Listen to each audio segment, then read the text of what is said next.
sorry, yeah, like I was saying. So I went through the quiz. Out of the 44 questions, there were about 8 of them that had errors within them. I apologize for the ones that showed up with like the thumbs down. Like, I don't even know what that was about, because it's a text document. So it doesn't even have graphics. So I don't know why that thumbs down appeared. If you saw it, I'm sorry. So I went through, there were 8 questions that had errors in them, but only 3 of them did not offer you the correct answer. So everybody got those 3 points for the ones that did not offer you the correct answers. I have updated Moodle. It was doing some really weird thing because I put in all of your, like all of the categories of assignments, I put them in, and for some reason, Moodle was reading them in a weird way, and people's grades were like 1,000 and like 1,888. Like there were lots of people who had a grade of 1,000, and that's because one of the assignments they had as marked, even though I hadn't assigned. Anyway, Moodle was doing weird things. So I went in and I modified everything, and I weighted all of the assignments that are there within the categories that we have. So your grades that are reflected are accurate right now. I'll have to do another reshuffle for the final exam. But for the most part, that's what your grade looks like right now. Most groups got like 0 for the first assignment, which was the oral presentation, because only one group at the time presented. I gave a window and nobody else presented, and so you lost that opportunity. That was, I think, an oral presentation grade out of 10. The last assignment grade, so I got really confused when I was marking those because 2 groups send me quizzes, and which means that not everybody completely understood the instructions. Not everybody gets to do, like, you don't get to pick what it is that you want. You're assigned a thing. And so I realized there was some sort of misunderstanding, miscommunication, engagement happening there. So I marked all of them, but it was a bit confusing for me. So moving forward, when you're submitting an assignment, I'm either going to have you submit it through Google Docs or through Turnitin or through Moodle, just so I can have a neutral space for assignments to come in, because at some point it started to get really messy in my UB inbox. And you know, UB sends emails a lot. And so I had to distinguish, not all of them were like labeled what the assignment was, and they just got lost in the sauce, and it was very exhausting trying to figure out what was whose. And anyway, so your grades are essentially up to date with the exception of today's assignment. I think that assignment closed at 6 o'clock. So my last check, 19 people had completed it. I've indicated before that there are no makeups for this class because I give you an incredible window of opportunity. You have a landing page for these assignments, you know where it is and what they are. I feel like I do a really good effort of making sure that you have the amount of time to do something, the resources to do something, and you're not doing it is really on you. And I'm always going to hold you accountable. Like I'm going to hold you accountable on having the thing to do and making the commitment to do it. How you navigate that is above me once you've committed to being in this space. How you navigate that, that's not my monkey, not my circus. But I'm here to support you and also hold you accountable to yourself. Akeem, you got a question? Yes, well, I was gonna ask like where we could find the grade. So we could be able to see the grade so far. Yeah, you should be able to go right in Moodle and see your grade for this course. Or where in Moodle? I don't know what student Moodle looks like. Just sign into Moodle. When you see your name to the top thing, you click the drop down thing. It says grades. Click what is class name? PSY link to the class, and then you should see the grade. Thank you. So how you get to the test? that's different. Oh, okay. Sorry. I literally, as a student, I've never used Moodle. I've been a Canva,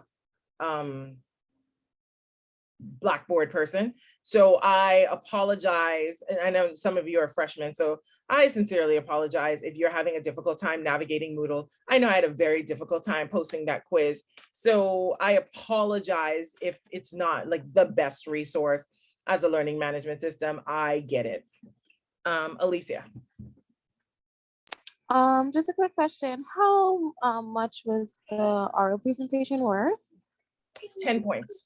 It was one, I think you have, I want to say there are 2 oral presentation grades. That was one of them. Wow. Okay. Does this drop? Because I don't know what happened with my group, but we were one who did not send it in time, so that really dropped my grade. So I was wondering how much it was worth. Okay. Yeah.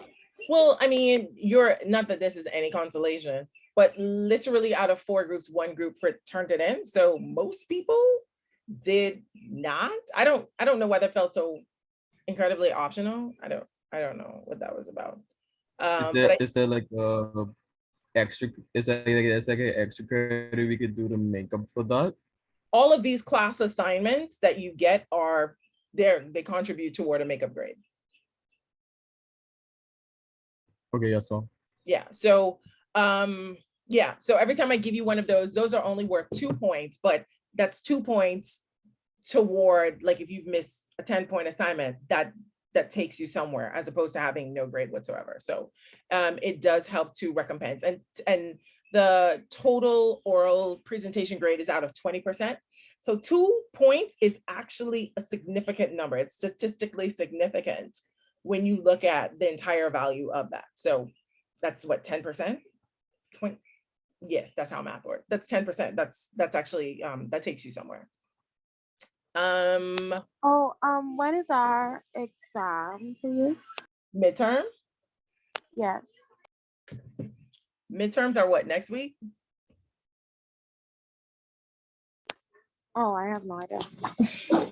Ask me when if you don't know the way midterms. I think midterms are tech, which is why I've also been working to make sure that you have grades in ahead of your midterms.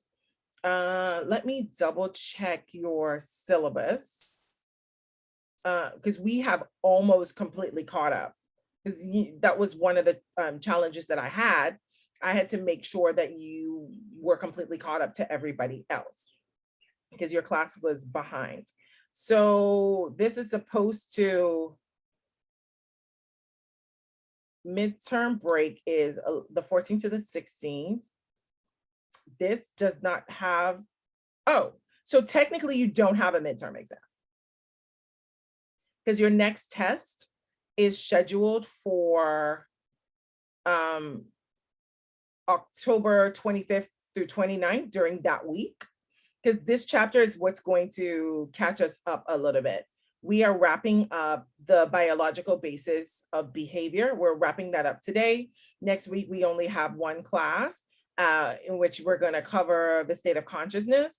And then the week after that, you're going to have a quiz on this chapter. And so, sorry, chapters 2 through 4. This is chapter 2. Next week is chapter 3.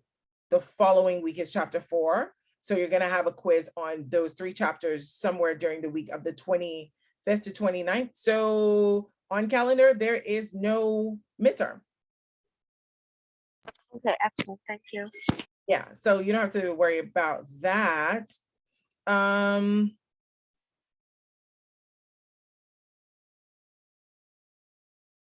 Yeah, so I'm going to, I'm still wrapping my head around, and I do apologize because I hadn't thought, because I didn't have the time to like fully plan out the semester before jumping into the class.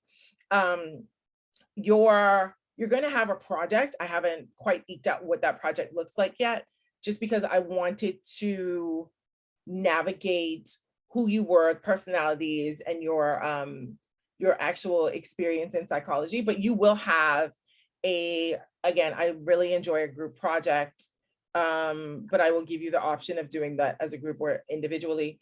I will have some experiential based project for you that will incorporate probably your other oral presentation grade and also a written presentation grade.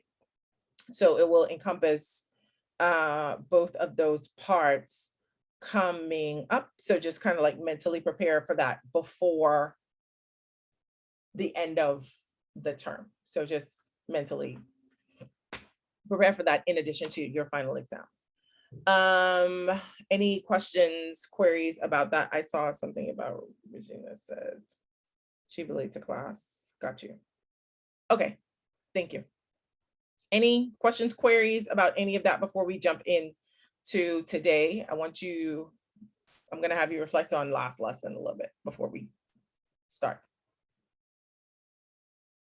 No questions?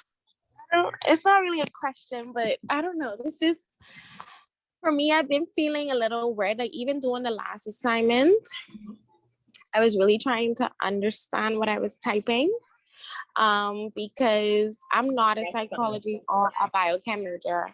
So I'm really, I don't want to say lost at the beginning of assignments, but it just takes me a minute to get into it. I don't know if that's because I'm an accounting major, so this isn't really like my thing, but it takes me a minute. So what would you suggest for me to really like get into it? Can I tell you my honest answer? Because I get the feeling why that might be happening. Are you reading the chapters before class? No. That's why. But I'm reading it like for sure, like when we're doing assignments, I'm reading the book. I'm going to the book to find. Right. So here's a part of the process. Like, this book isn't like another book that I use for one of my other classes that has like really good summaries at the end of it.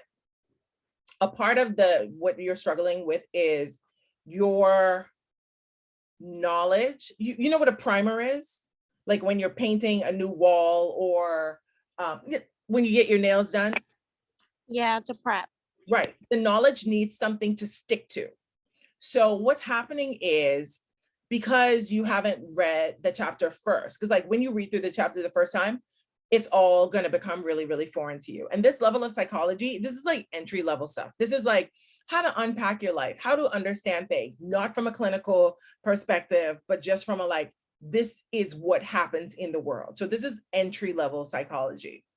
Because you haven't like even skimming through the chapter, you don't have to thoroughly read it, but like skim through it, highlight some things that like stick out to you. Because like as you skim through it, you're going to pick up a couple of things. Some things are going to stick out to you a little bit more. You make like a note or highlight if something seems significant to you. I will say that this book is a pretty easy read. Like it's the chapters are long, I will give you that, but it reads very fluidly.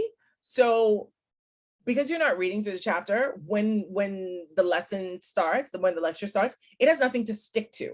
And so this is the first time your mind is actually like open to the concepts, and you're trying to analyze and internalize something that you're hearing for the first time, which is a bit of a distraction because your brain cannot retain and process at the same time.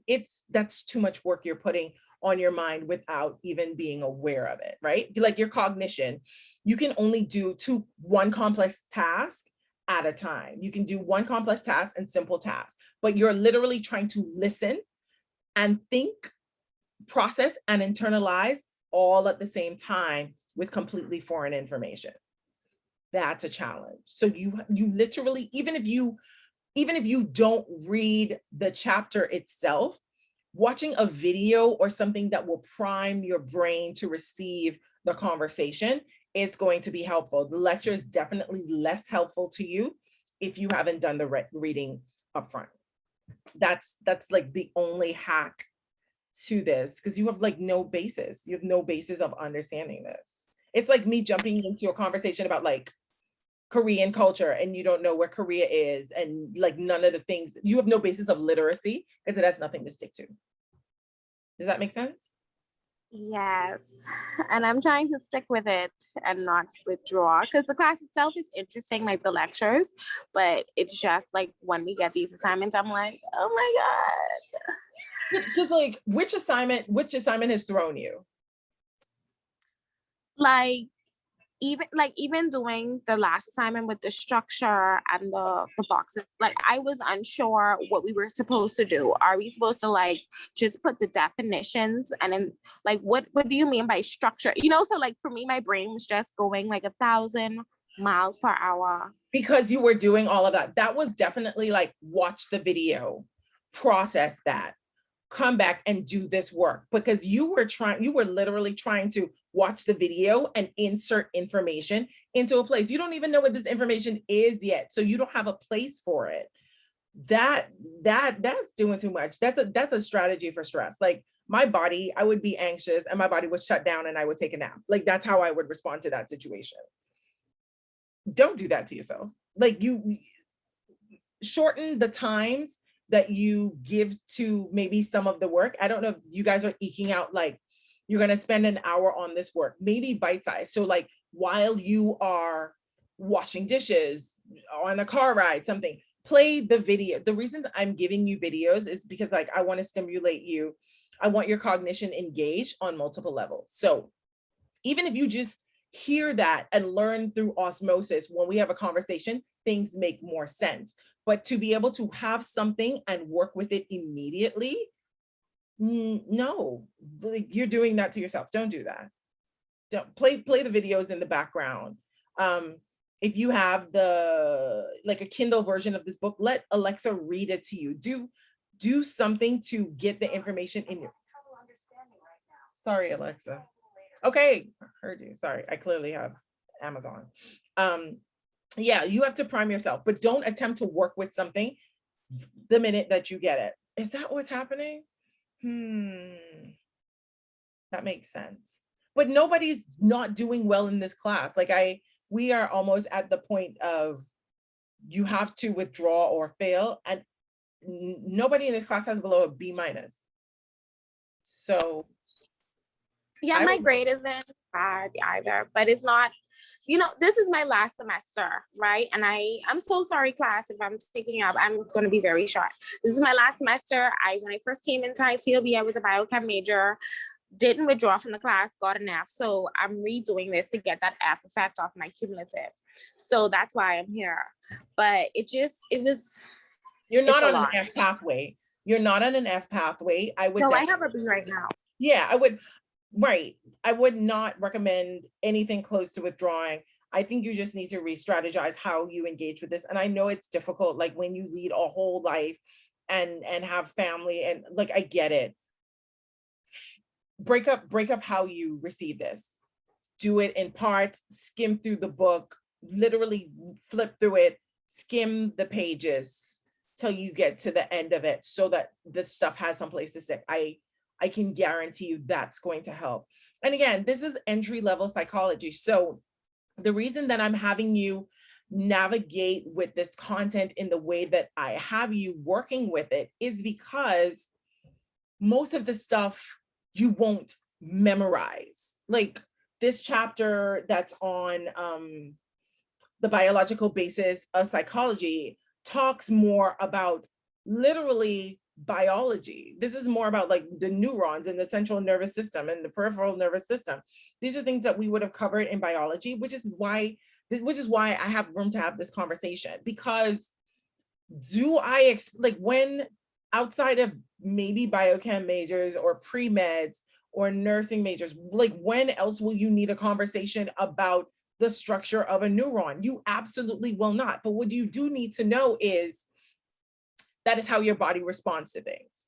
That is the basis of communication throughout your body. And what you need to know is that psychologists deal with all of the context. They deal with the nature and the nurture of things. So when we talk about context, we're talking about what your experiences are and what's also happening in your head from a biological process. Like, how are you wired? How does your DNA play into this?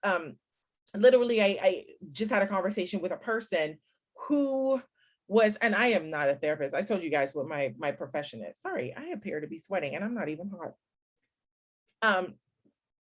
I had a conversation, I was just having a conversation with this. I'm not a therapist, but just from a very conversational perspective, they had an incident with one of their parents, and this person was discussing like what their parent was doing, and they started to outline behaviors, and I could identify the behaviors immediately. I was like, okay, this is what I see, this is what I see, this is what I see. And then their parent triggered them, they upset them in a way, and literally this person started exhibiting the exact same behaviors as their parents. Psychology looks at all of that. So it's like, are these behaviors that you have, the way that your body responds to them? Maybe neurologically he is wired in a way that is similar to his parents, that he ends up responding to situations very similarly. Or maybe he has been socialized or conditioned to respond to situations the same as his parent. So when that's what this chapter is really about. Like, when psychologists look at things, they can't just say what is happening around you, because that might not be the only factors that are the stimulus for the behavior.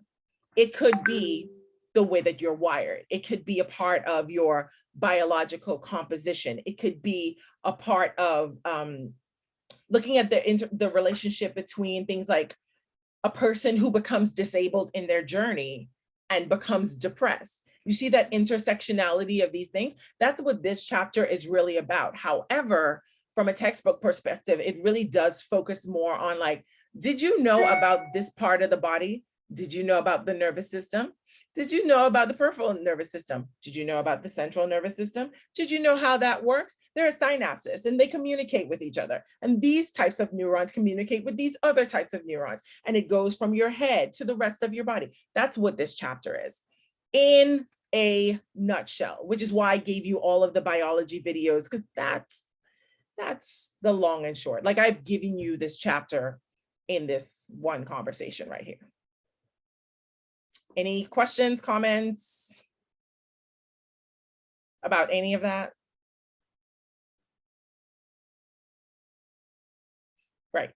So, I mean, in short, this chapter could have been a YouTube video. And that being said, we're going to jump in formally into this chapter.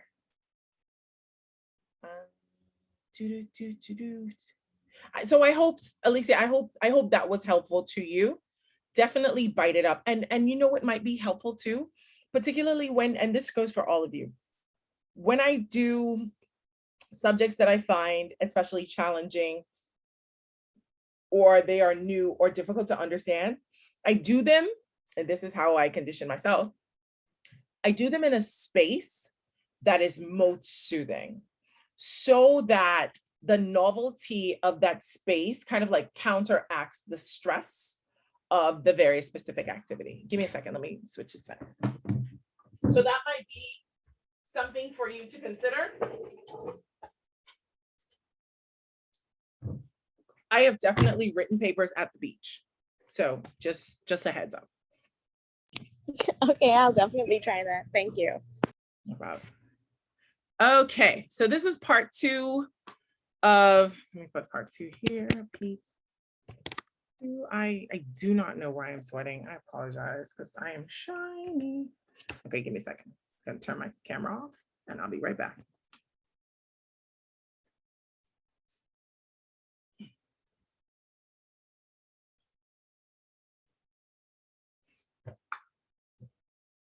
Okay, I'm back. All right, we'll jump right into this as soon as I can maximize my screen. Present.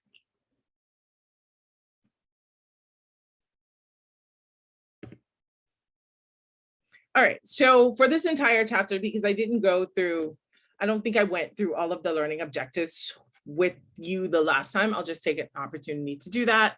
So the learning objectives of this chapter define and differentiate between psychobiology and neuroscience, describe a neuron, and distinguish amongst the different types of neurons that exist.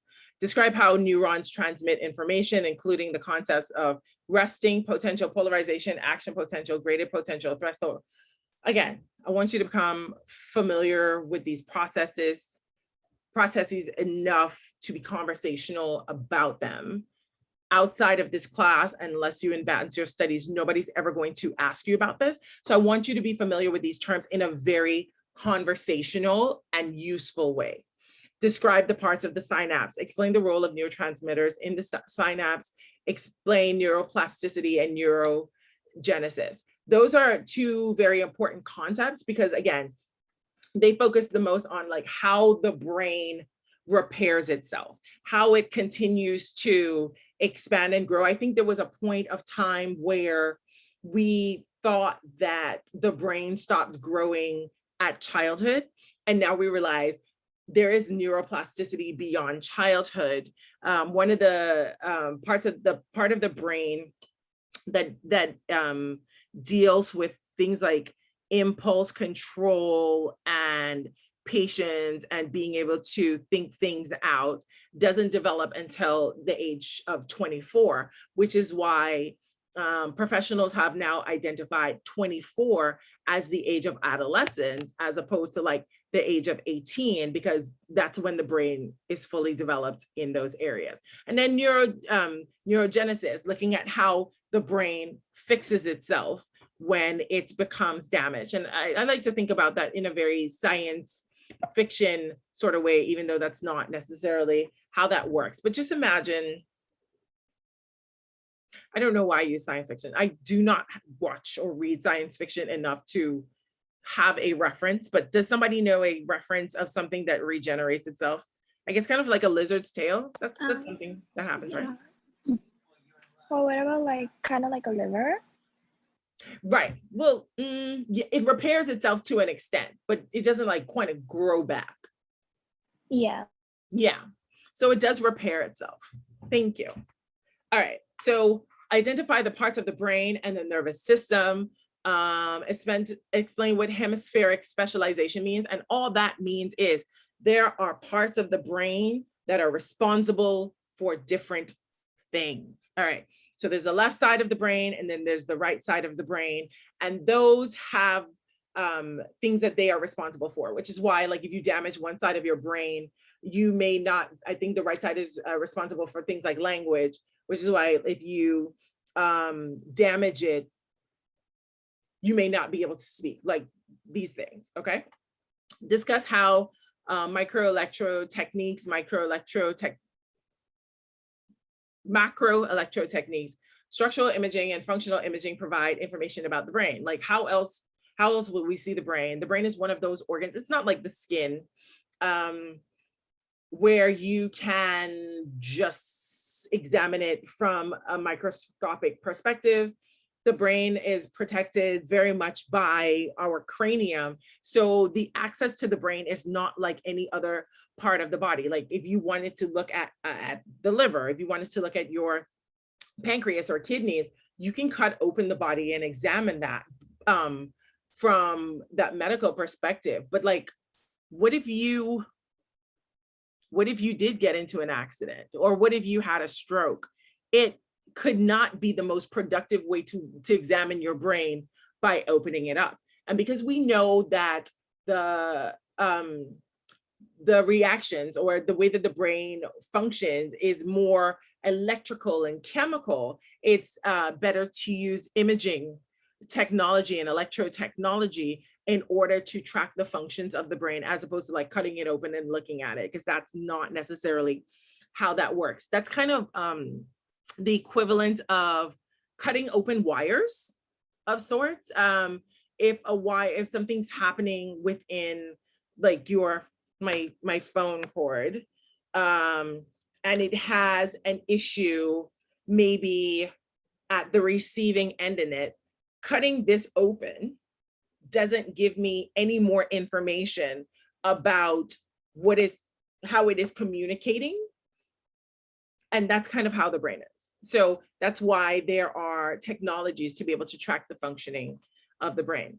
Spinal cord, similarly, the spinal cord is how we get information from the top to the rest of our body, which is why when people damage their spinal cords, they are often unable to walk again, because your brain can't tell the rest of your body what to do and how to move. That's why the spinal cord is incredibly important and a well-protected part of our body. So our peripheral nervous system looks at, essentially, it's how the rest of the body essentially responds to our brain and spinal cord. So difference between sympathetic and parasympathetic nervous systems, these are very intentional and unintentional responses described. So we're going to pick up today at like looking at the endocrine system.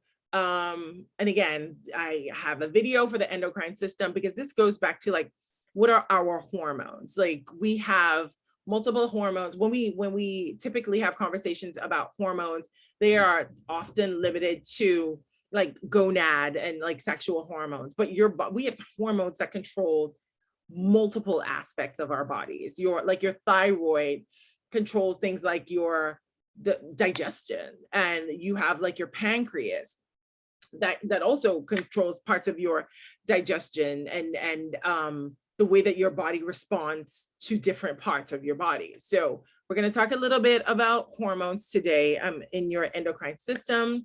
And then we're going to talk very conversationally about genetics, evolutionary psychology, looking to define genetics, distinguish among genes, chromosomes, and DNA, because those are three different things, and describe what is meant by dominant recessive genes.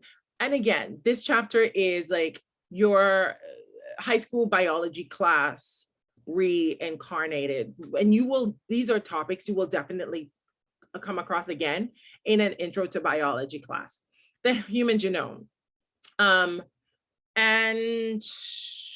we'll talk a lot more about like the ethical studies that arise over genetics. And I really want us to, when we get to that part, I want us to have like general conversation about the implications of things like genetics. And I want to talk about like the psychology of how do you feel about the intersection of, the biology of the brain and where psychology lands in all of this. Again, I want to have a conversation with you about it. Okay, so as from previous chapter, you need to distinguish between psychobiology and neuroscience. Sorry, as per the beginning of this chapter, this is part 2.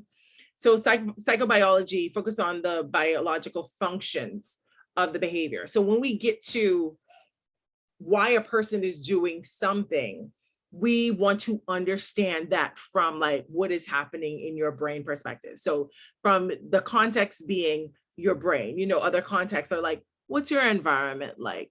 What are your experiences? What have your experiences been? This one looks like what is happening in your brain? What is happening in your physical structure? And then neuroscience studies the brain and nervous system from a scientifically academic perspective. So neuroscientists are not necessarily, unless it's a multidisciplinary area, neuroscientists are not necessarily interested in the whys of what it is that you do. They are just tracking your brain processes, your responses, and your brain function. All right, so enduring issues come up every single time. We're looking at the difference between the intersection of a person and a situation. So to what extent is behavior caused by these internal processes? Remember, I brought to you the example of that person earlier. They were annoyed by their parents' behavior, but then demonstrated the exact same behavior. Was this caused because they are wired like their parents, or were they socialized to be able to respond in these very same ways? Because I'm sure as you guys have gotten older, have you gotten to the point where like you are doing things that your parents do and it gives you pause? Anybody had that experience? I know I'm getting at that point where like my mother comes out of my mouth and I'm like, I never thought I would get here. Anybody had that experience yet? I know you have. Your parents probably listening. That's why you're not saying anything. I have it all the time. It's kind of embarrassing. Yeah, it's a little traumatic because like you stop, you pause a little bit. Like, is this really who I've become? Yeah. And then again, your nature nurture conversation. To what extent is this hereditary? Like, one thing that runs in my family is anxiety. My mom has anxiety. I have it, like high anxiety. I mean, and again, anxiety is something that is experienced by a lot of people.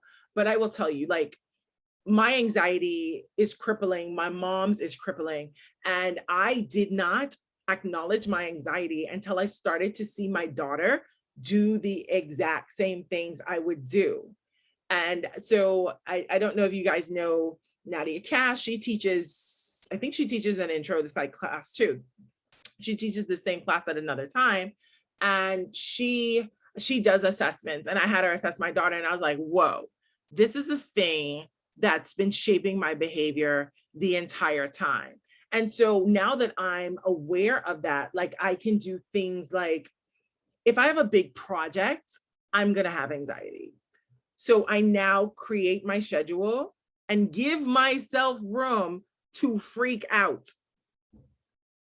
I can't stop myself from doing it.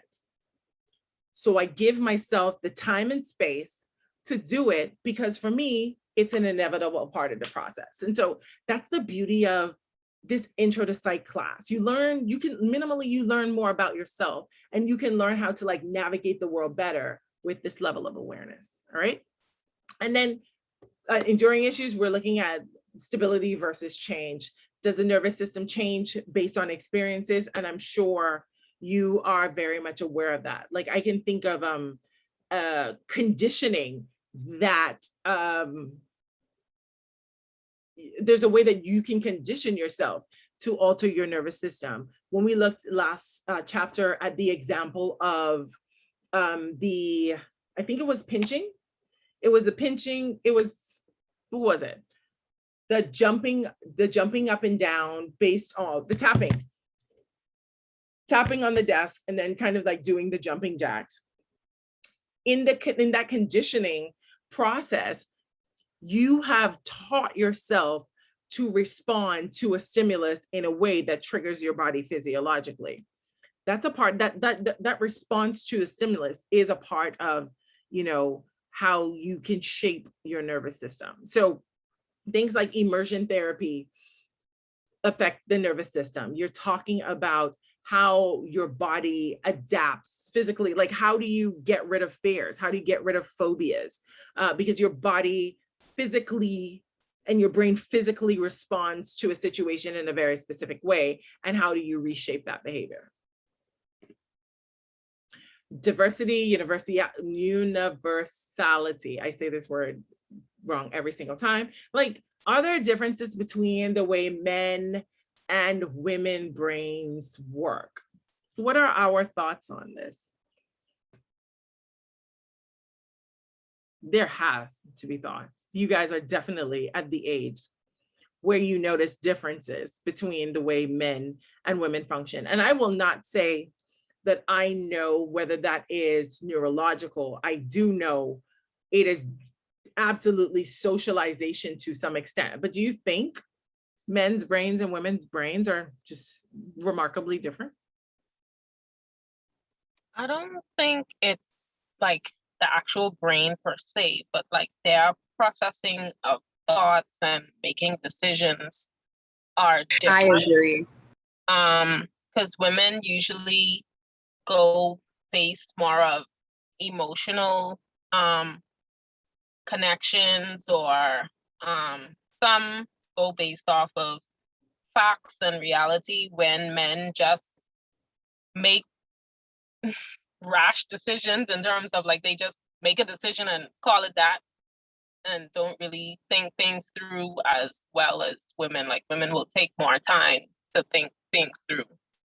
Okay, that's a fair assessment. I heard somebody else co-sign that one. Oh yeah, I agree with Shay. I think I don't think the brain structure is different, but if it is, I won't be surprised because I do think we're very different, and it's like we're two different species almost. But yeah, there are differences. Yeah, like my son, I've raised my son quasi independently over like the last, let's say 5, 6 years, say 6 years.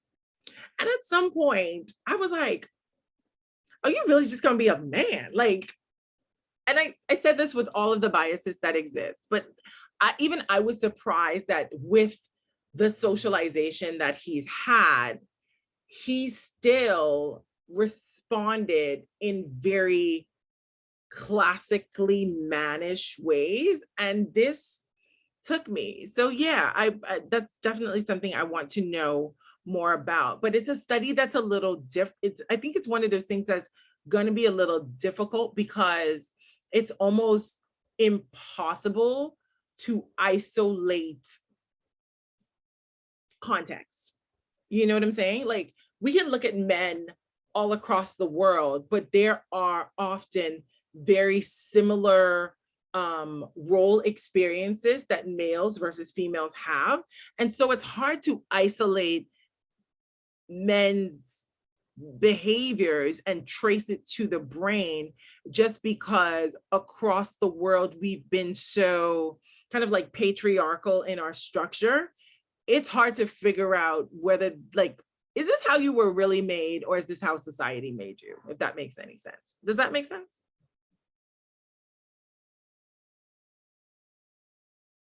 Like, yeah. Yes, it does. Okay. I think it's a good mix of both. Yeah, I do as well. Yeah. All right. So because sorry, not to like hamper on this, because I often think about when women act quote unquote more like men, is it because biologically there's something about us that comes from, like, do we have very specific DNA that dictates to that? You know, I don't know. It's just me kind of like unpacking. This is a very debatable topic. Right. And right, because a part of it is like, or remember going back to the previous conversation, or was this person just more resistant to the socialization of the quote unquote gender role? Like, did we all start off a little bit more neutral, and over time were we socialized into roles, and had somebody not told us what we were going to be, would we still want those things? I don't know. It's a great conversation to have. You never know. Because like in my older years, I have become aware of how I naturally protect men's feelings. And so, and there are many reasons behind that in this world of like gender-based violence and issues that have existed. I know one part of that has been influenced by like keeping myself safe. And then the other part of it is just like, I remember being taught to not hurt men's feelings. So like, instead of telling somebody no, I would kind of like play along to not be mean, because that's not something I'm supposed to do. And I'm like, who taught me that? And I am like almost 40 now, and my brain is just now saying, why are you doing that? Just, if you don't want to, just say no. I don't know at which point I was taught or my brain was wired to acquiesce my own perspective to somebody else's. And usually if that somebody else was a male. Are we wired that way, or are we socialized that way? This is why psychobiology is a very necessary area. It's like we need to unpack some of this, all right? And then the mind-body intersection. What is the connection between what we experience and our biological processes? And I brought that up. Like, what if you were being chased by a dog? Like, what is happening in your brain and in your body at the same time? Okay, so you met your friends, the neurons, who are the smallest part of the nervous system, and arguably probably amongst the most important of them. Neurons have specific parts, dendrites, axons, nerves, myelin sheath. We are not going through this biology lesson, which is why I had you watch a video. There are different types of neurons. Sensory, then you have motor, interneuron, mirror neurons, and glial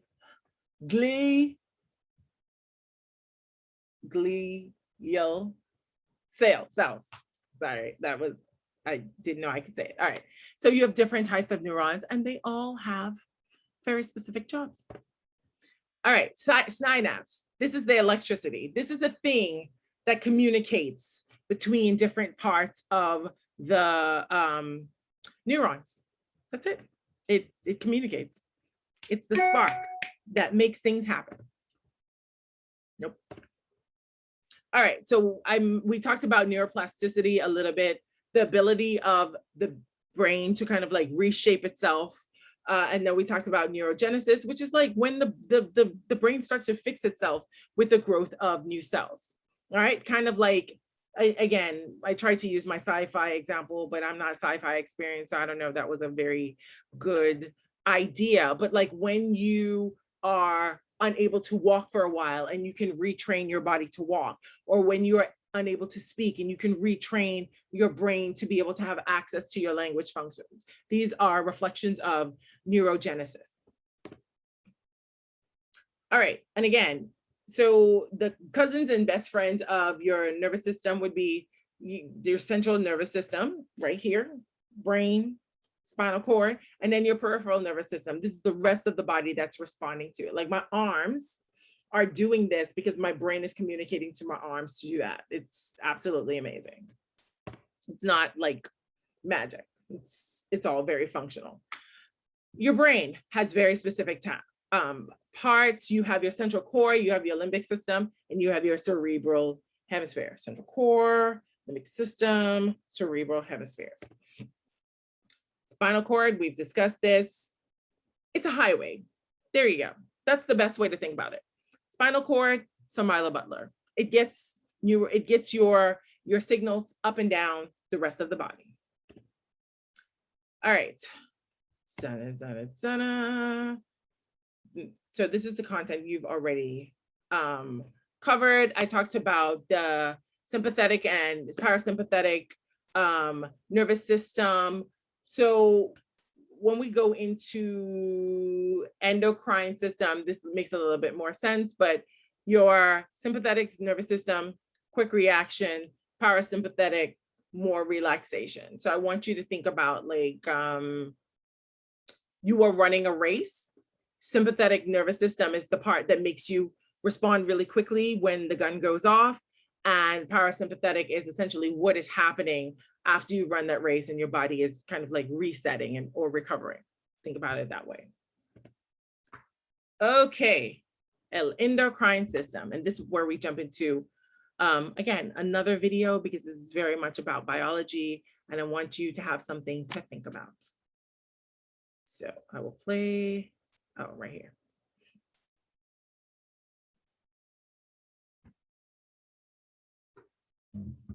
I've invited you all here today because I wanted to talk to you about some ugly stereotypes that are going around. I've been hearing a lot of unfair, unseemly, and unscientific generalizations being made lately, and they mostly have to do with sex and your hormones. People have a nasty habit of equating hormones with a particular set of behaviors and conditions, most of which have to do with reproduction or sexual development or acts that include what my brother John has referred to as scootily pooping. For example, people will say that hormones are why Kevin has zits and is being all moody, or why Hannah, who's 3 months pregnant, just cried watching a commercial for car insurance, which, let's be honest, I do that too. Now, I'm not saying that hormones aren't at the root of sexual attraction or zits or occasional bouts of extreme emotion, because they are.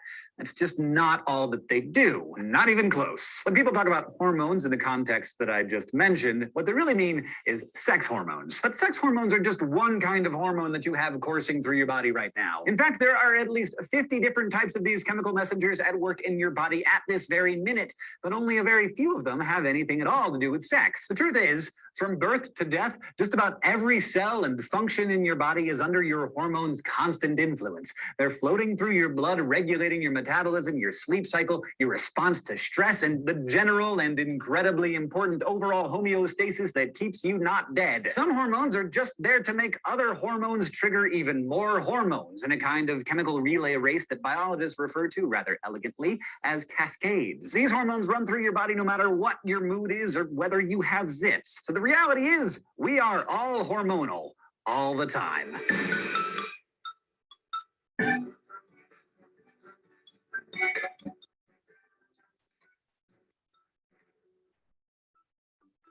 Okay, to begin to understand our hormones and the endocrine system that produces, releases, and reabsorbs them, we have to step back and take a broad view. Not just by emphasizing that sex hormones are not the only hormones you have, but also by looking at how your hormones interact with your other organ systems. Because if anything, your body has two bosses, two complementary systems that are constantly shouting instructions over each other to all your bits and pieces. Both your endocrine system and your nervous system are constantly trafficking information around your corpus, gathering intel, making demands, controlling your every move.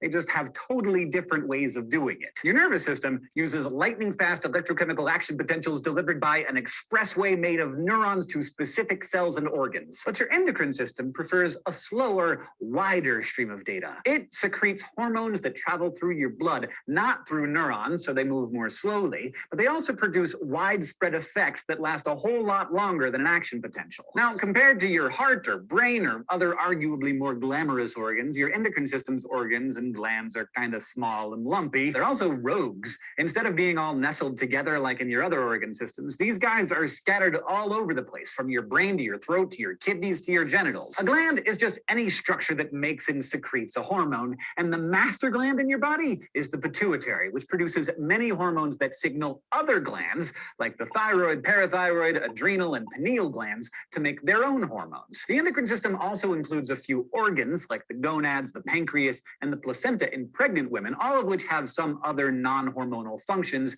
and are made up of multiple tissue types. And technically, the hypothalamus in your brain is in the endocrine club too, since in addition to all of its busy brain duties, it does produce and release hormones. So thanks to all these glands and organs, you've got these hormones diffusing through your blood, doing all sorts of different things. But the thing to remember about them is that a hormone can only trigger a reaction in specific cells. They're so-called target cells that have the right receptors for it. So just like some keys can open many locks while others only work with one, so too can the hormone target cell relationship either be widespread or localized. You're probably going to want an example of that. So your thyroid at the bottom of your throat produces the hormone thyroxine, which stimulates metabolism and binds to receptors in most of the cells in your body. But your pituitary, which is nestled all comfy under your brain, produces follicle-stimulating hormone, which helps regulate growth and trigger sexual maturity, and it only targets specific cells in the ovaries and testes. So how do hormones bind to their target cells? Well, chemically, most hormones are either made of amino acids, including their more complex structures like peptides or proteins,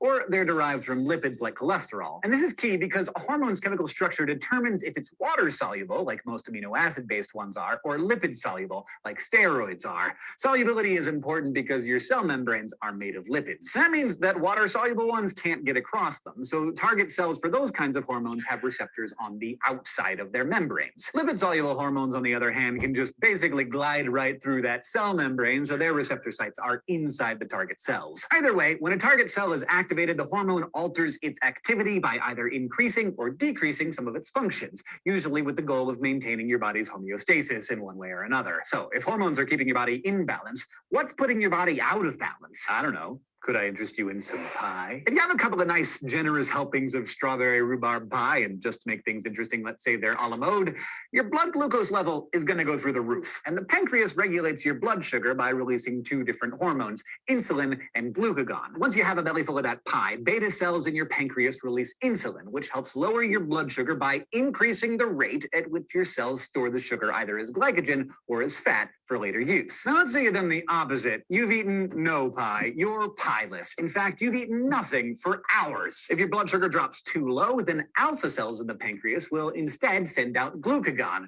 which helps raise your blood sugar levels, in part by decreasing the storage of sugar in your cells and triggering the release of glucose back into the blood. Lots of different endocrine-related illnesses, like diabetes or hyperthyroidism, tend to be the result of either hyper, too much, or hypo, too little secretion of certain hormones, which throw your homeostasis off balance. But there are lots of more common and less obvious ways your hormones can get out of balance, not because of some disorder, but because these signaling chemicals are just caught up in a chain reaction, which can take a while to subside. Some hormones just exist to control other hormones, which in turn control still more hormones. So as soon as one starts to trickle out, you can pretty quickly wind up with a cascade on your hands. You got a few different hormone cascades going on at any given moment, but one of the big ones, one that's really worth understanding, is the hypothalamic pituitary adrenal axis, or the HPA axis, because you don't want to have to say that every time. This is a complex series of interactions between three glands that ultimately regulates lots of your body's daily processes, like digestion, sexuality, immune response, and how you handle stress. And it's complex not just because of all the glands involved.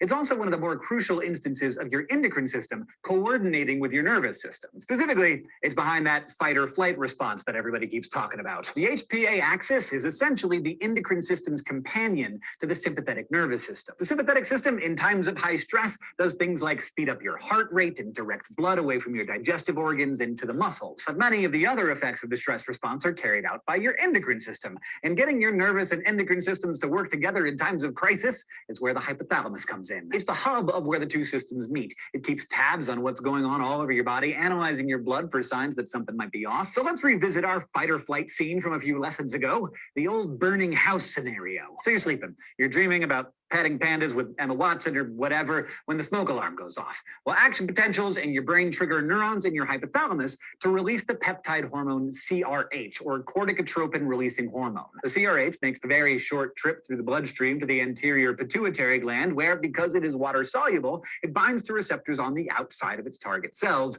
There, it triggers the release of adrenocorticotropic hormone, or ACTH. The ACTH travels again through the bloodstream to the adrenal cortices of the adrenal glands on top of your kidneys. When the ACTH binds to receptors on cells in an adrenal cortex, it triggers the release of a frenzy of different freak-out compounds known as glucocorticoid and mineralocorticoid hormones. Typically, these hormones help us deal with day-to-day stress by keeping our blood sugar and blood pressure balanced. But under major stress, like waking up in a burning building stress, these hormones, like cortisol, cause the classic fight or flight response, ramping up your blood pressure, dumping glucose into your bloodstream, shutting down non-emergency services like your immune system and sperm and egg development. And guess what? Now that all these stress hormones are pulsing through your blood, the hypothalamus back in the brain senses them. And because its job is to monitor and maintain balance whenever possible, it then stops secreting CRH, which eventually causes the other glands to stop secreting their panic hormones. Now, because this element of the stress response is hormonal rather than electrical, it comes on more slowly than the nervous system part, and it takes longer to subside too, as those stress hormones linger in the blood before being broken down by enzymes. So we're a long way from teenage crushes and zits and crying over commercials at this point, aren't we? As a lifelong owner of hormones, I hope you'll join me in dispelling the stereotypes that surround these powerful and important chemicals and give them the respect they rightly deserve. Today, we looked at the endocrine system and how it uses glands to produce hormones. These hormones are either amino acid-based and water-soluble, or steroidal and lipid-soluble, and they target many types of cells or just turn on specific ones. We also touched on hormone cascades and how the HPA axis affects your stress response. Thank you to our headmaster of learning, Thomas Frank, and to all of our Patreon patrons who help make Crash Course possible through their monthly contributions. If you like Crash Course and you want to help us keep making free educational content for the whole world, you can go to patreon.com/Crash Course. Crash Course is filmed in the Dr. Okay. Sorry. I greatly appreciate that. All right. So yeah, endocrine system is similar to the nervous system because it communicates to the rest of the body. But as you saw, instead of having its own network like the nervous system does, it travels essentially through your blood in a very water soluble way or fat soluble way. And you see how it responds. It works in sync with different parts of your body to make things happen. For example, did you know that and I'm sure you would have seen ads for things like high cortisol levels in bodies. Like I've seen those ads increasing. and they're actually related to stress. So stress is something that triggers cortisol, and cortisol triggers belly fat, storage of fat, but particularly around your midsection. So you see how these things are all very much interconnected. While you're just having stress at work or stress at school, you are simultaneously putting on weight at the same time. And this may be something that may actually account for what they call the freshman 15, where in general, freshman students often gain weight during their first year of school. And a part of that could be attributed to the idea of increased stress and storing fat around the parts of your body. See, it's all interconnected. You stressed on the outside, your body is responding physiologically on the inside. I've invited you all here today because I want to. Yeah, we're not doing that video, but I've included another video here for you guys to, no, please go away. All right, okay. So looking at the endocrine system, as we just learned, it helps to coordinate other physiological and psychological reactions. It works in conjunction with the nervous system, as in the case was we had the fight or flight response. If your hypothalamus doesn't tell your body to do things, sometimes it just does not do it. All right. There are several endocrine glands that you should know, particularly you should know about your pituitary gland. Like even from a conversational level, that's the thing that makes your body grow or not. You should be familiar with it. You should definitely be familiar with your thyroid. Your thyroid is that thing, it's a butterfly shaped thing in your throat. And it's particularly important when you get sick. It almost gets swollen. It's probably one of your first indicators that your body is not well. All right, sometimes your throat hurts and it gets enlarged. Your doctors will check that area. It's a really good indicator. And then you have your pancreas, and you should be familiar with your adrenal glands, which chill on top of your kidneys, but they release things like adrenaline. All right, so we kind of transition a little bit into the concept of genetics. Looking at behavioral genetics. So these things are, again, similar, but not exact. Behavioral genetics looks at the relationship between heredity and behavior that I was kind of talking about when this kid was mimicking their parents' behavior. And then evolutionary psychology, which is the study of what are the roots of that behavior and mental processes. So kind of like what I was talking about a little bit. How much of this is biological versus how much of this is, socialization over time? Will we ever know? So you have three concepts embedded in the concept of genetics. So you have genes. So genes are encoded in your body. Chromosomes are part of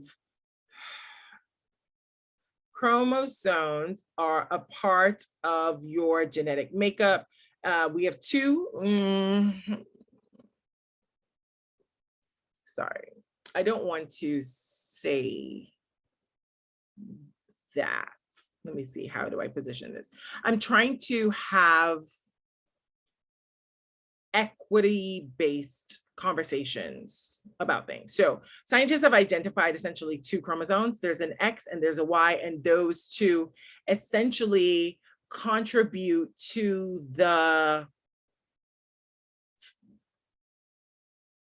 biological sex organs that a person has. So two X's, you have a female, you have an XY, we identify as biologically male. That's really important, which also goes to state that men essentially influence, or men have a great influence on the gender of a child, because women, people who are biologically female, bring two chromosomes to the table and they are the exact same. All right. And then you have DNA, which is your deoxyribonucleic acid and is responsible for your entire genetic coding. DNA is something that's been, DNA and RNA have been in conversation lately, particularly with the pandemic and the creation of vaccines. I will admit that I am not learned enough. I mean, because DNA, I mean, the way that that works is very complex. And vaccine development also a very complicated process that I am not professionally equipped to have a discussion about at all. But that's a conversation that you may have, these are two concepts that may have come up in regular conversation in recent times. Rashay, oh no, I see you have two screens up now. All right, so in genetics, you often have like, I was having a conversation with one of my sorority sisters earlier today, and she was mentioning to me, one of our other sorors was concerned about having a second child because she and her husband were both carriers of the sickle cell gene. So when we have things like, when we talk about things like dominant genes and recessive genes, typically genes come, they're in pairs. And when we visualize it, one is a capital letter, one is a recessive letter. And those combinations of genes that exist within your body shape diseases that you may be subject to, shape things like your eye color, hair color, height, and often like the creation, two people coming together to make a child, there becomes kind of like a Russian roulette of like how those combine to make each other. So it's the reason that you may have siblings who all look exactly alike, but then you can also have siblings who look absolutely nothing alike. It's also how you may have twins who, I know in recent times there have been conversations about like you have twins who come from mixed parents and one looks white and the other one looks like black, or one looks Asian and one looks another thing. It's the luck of it's the combination of all of those of your genetic makeup. So particularly your dominant and recessive genes and how they decide to come together that shapes what it looks like, what you physically look like. All right, so the human genome is a full complement of genes. So this is what you are as a person. There are approximately 20,000 to 25,000 genes. They are all located within the 23 pairs of chromosomes that make up your human DNA. So remember, big letter, small letter combination. Sometimes it's two small letters, sometimes it's two big letters. And that's how your, for example, so you may have like brown eyes and blue eyes from one parent, but there's like a dominant blue eye here, and a recessive brown eye, and that creates a combination, which is also why sometimes genetic features appear like people say it skips a generation, which is why some generational features may show up many years over. You may just magically have a really light-skinned child or magically have a really dark-skinned child because it's in your DNA somewhere. It just hasn't manifested itself yet. But more speaking to psychology, looking at behavior genetics. So what genes contribute to your overall intelligence and your temperament and your talents and your other characteristics? This feels like a really great project. Like, what do you think comes from your parents? Sorry, I'm formulating assignments for you guys. So identify your genetic predispositions to psychological and neurological disorder. How often do strokes happen in your family? Does depression run in your family? I mentioned things like anxiety. Are they likely to reemerge in you because they run essentially in your family? What is your I don't want to use the word threat, but what is the probability of some sort of exposure? And then again, looking at animal genetics, because animals are less likely to be able to be as conversational as humans, those genetics are looked more at from like a very biological perspective, looking at strain studies and selection studies. I always wonder, like, how do you know, how else would you know that a set of animals are twins? Like, how do you, like, I've seen zoo footage and they're like twin pandas. Had, I guess if it's two of them in the belly, they have to be twins. Sorry, never mind. Scratch that one from the record. I never said that. All right, and then human behavior, again, human behavior and genetics continued, looking at your family studies, which is why sometimes when you go to a doctor's office, they ask you questions about your families because they want to know how, every time you fill out like a medical form, they ask you about things that may come in your family, things like diabetes. Okay. Again, human behavior, looking at twin studies, adoption studies, those go right back to context, looking at the influence of like nature versus nurture. Okay, this is where we have conversations, y'all, about the social implications. So some fear that who we are is written in some kind of permanent ink before we are born. Thoughts about that? Do you think who you are is who you were destined to be? Do you think that we should be able to influence how we are or how we become? Thoughts, conversation. I would like to hear from you. I mean, taking it from like a biblical perspective, I feel like we're all destined before we were born. So yeah, I don't know. I guess I could only speak from a biblical perspective because I don't have much psychological perspective on it as well. Okay, that's a very fair perspective. Anybody else?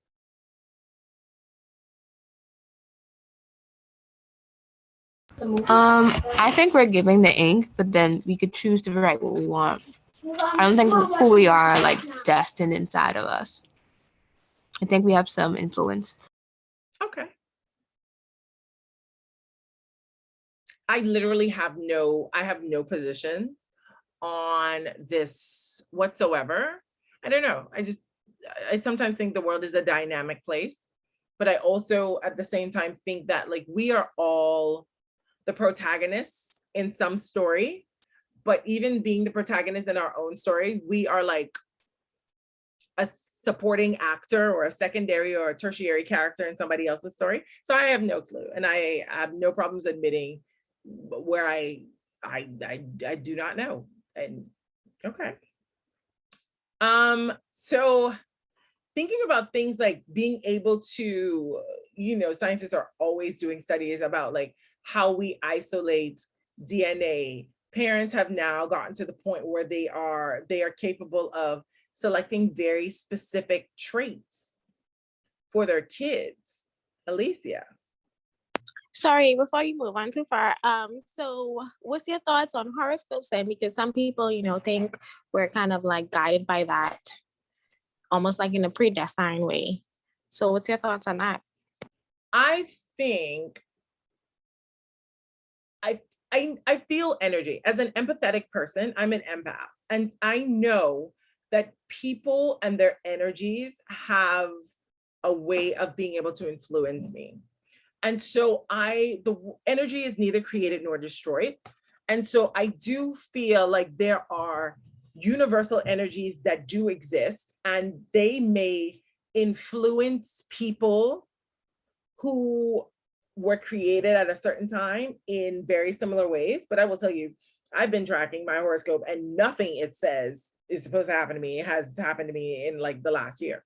So, but that being said, that's the concept of the horoscope. It's like the energy. I do believe these energies exist. And they do it because you can kind of like feel the ebbs and flows of your life. I don't know if you guys are that self-aware, but like sometimes you're on a winning streak and sometimes you're on a losing streak. And sometimes you just like, there's a season, you just have to sit this one out and take all the L's that are there.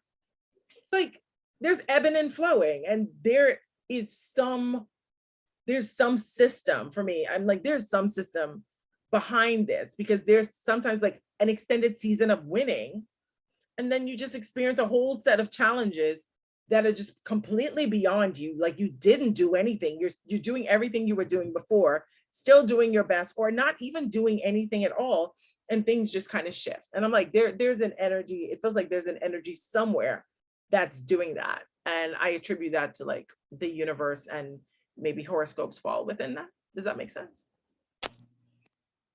Yes, I think I get it. Yeah. It's like sometimes you just went in for no reason. Like you put in the work, but I'm like everything's just really, really good. And then sometimes things just start to suck and you cannot change it. Like there's nothing, like something happens at your job, something happens within your family, something happens within your circumstance, and there's nothing that you did to influence that. Yeah, and then like when it does come in more so like a domino effect. Exactly. It's like a So- season. Yeah. So I don't know what that's about. So again, the conversation about heredity and environment playing a part in shaping human behaviors and traits. Where does it all begin? Like what was the beginning? Or have we evolved so much over times that we cannot go back to a place where we could have biologically identified the difference in behaviors or the things that have shaped our behaviors? Have we seen it on TV or experienced it in real life for so long? Have those gender roles existed within us for so long that we can't break outside of that? And I ask that within the context of like gender being a conversation, gender being a social construct. What are your thoughts on that? What are your thoughts on gender as a social construct at all?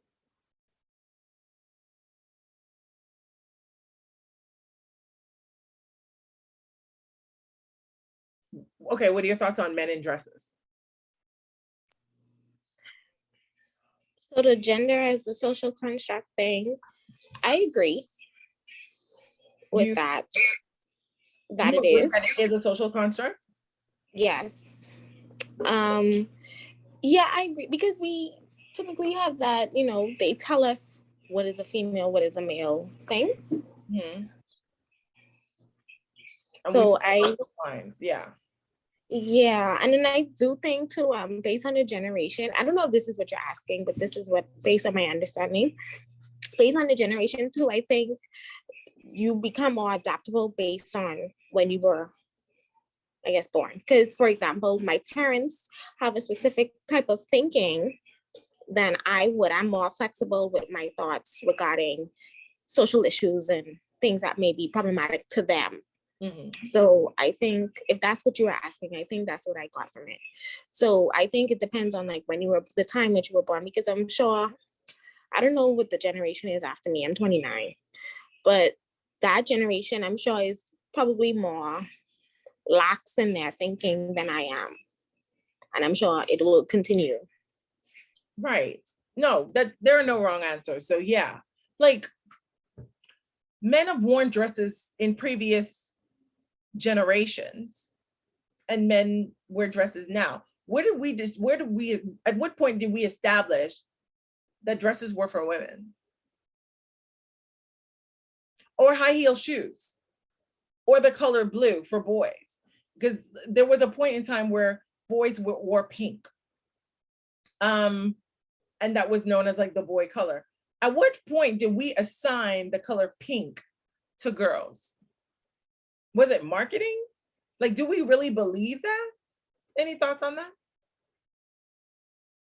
Bear in mind, I have no position on any of this. I really It's just really crazy. It's really crazy to think about. Okay. So some of these thoughts are just kind of like new to you guys. Yeah. I was looking at a video of Trinidad James, who I just learned today is actually like Trinidadian. I don't know. I went down like a Twitter wormhole. And he wore nail polish, right? And at first my brain was like, what is happening here? And a lot of times I have to unpack, again, my own thoughts about like, what is my perspective on this? And I was like, nail polish, ew. And then I immediately became okay with it because I don't know if you guys are familiar with Trinidad James, but he came up on my timeline because apparently he has a new tennis shoe line out. And he, again, is an actual Trinidadian. Like he speaks with a Trini accent, which broke my brain because I was like, how can he speak with such a fluid Southern accent and a Trini accent? You can't, you can't fake a Trini accent. Either you can or you can't. Sorry, so that broke my brain. And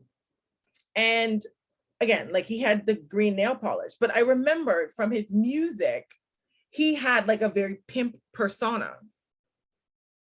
And men with pimp personas are not subject to the male rules.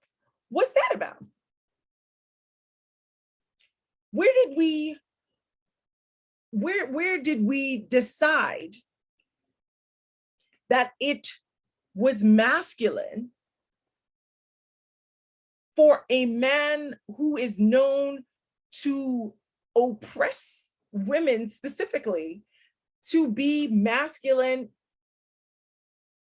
and have feminine attributes, like with the long hair and like curly hair and like wearing jewelry and tight clothes and nails? Like, what's that about? What is the social construct? Where are the rules? Who decides them? And how is this goalpost moved in any direction? Do we even know?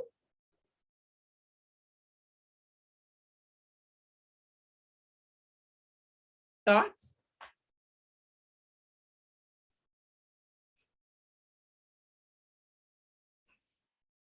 I feel like I'm breaking people here. Okay. And these are things I just want you to kind of like think about, unpack a little bit. Like, what is that? How much of this is social? How much of this is what we've decided? I know, like personally, a concept I've wrestled with is if I, as a woman, and I consider myself a feminist, if I earn more than a man, how comfortable am I with him being an at-home dad? A part of me is very like, I should be okay with this because I am, if I articulate it. But there's a part of me on the inside that wrestles with that. What is that about? I feel like I agree with you a little bit. It's unfortunately we still have a little bit of toxic masculinity in us. Like for me, I wouldn't consider myself a feminist. I probably shouldn't say that aloud for the feminists in the room. But own that. Yeah, so but I'm not like men are better than us now. I'm not that. But anyway, besides the point. So that I feel like that's a little bit of like toxic masculinity where we kind of accepted. I don't know if socially that's kind of what we were taught, so it stays with us because that's kind of what it is. My aunt has that exact same example in her life where she's making hundreds of thousands of dollars a year, and she told her husband, since I'm making so much money, you don't need to work because you'll be making in comparison maybe 130 or so. So that's not really like a difference in the household, so you should stay home. And but for me, if I'm making 100, I'm meaning what's 130, so you should work too. Right. But here's my thing though. Even in in like a family social construct, if I make that much money, I'm not coming home to clean the house. I'm not doing it. Yes, I agree. It's like I can't see that. And so the question becomes like, who would clean the house if this person is and again, it goes back to framing things like domestic work is work. And I think that's a part of our social problem. We've assigned domestic work to women and as a result have given it no value. So maybe if we start framing domestic work as work, and I know particularly during these pandemic times, women have been given a heavier share of domestic work. So now they work full-time and they are almost caring for children full-time. What is that worth financially? And I guess maybe if you think about it from that perspective, maybe if I thought about it from that perspective, I will reconcile it better. But from a psychological perspective, I want you to understand this is called cognitive dissonance. When there is a disconnect between what your thoughts are or what your beliefs are, and like you can say something and articulate it and believe it, but you cannot believe it enough to engage it into your reality. So that's not a chapter that we're doing right now, but yeah, this is called cognitive dissonance, when there's a major disconnect between systems of beliefs and thoughts. Blah, blah, blah. Okay, sorry. I want to make sure. Okay. So again, we talked about evolutionary psychology. Darwinism, natural selection is a term that we should have heard, I think, but again, during these COVID times, this is a term that you should have been familiar with. Natural, I know I have myself said, may the best immune system win. This is how genes are essentially weeded out over time. You will have people who have been like sicker, have died sooner, and so their genes have not had chance to like replicate itself. And then over time, again, have we been rewired over time for our brains to now be malleable to the belief system of the socialization? Like, has that happened? How have women over time taken on roles so specifically that we have evolved neurologically into these spaces? Is this not how it started out, but how it's going? You know? And so, yeah, the evolutionary psychology looks at, you know, that sort of evolution from that perspective.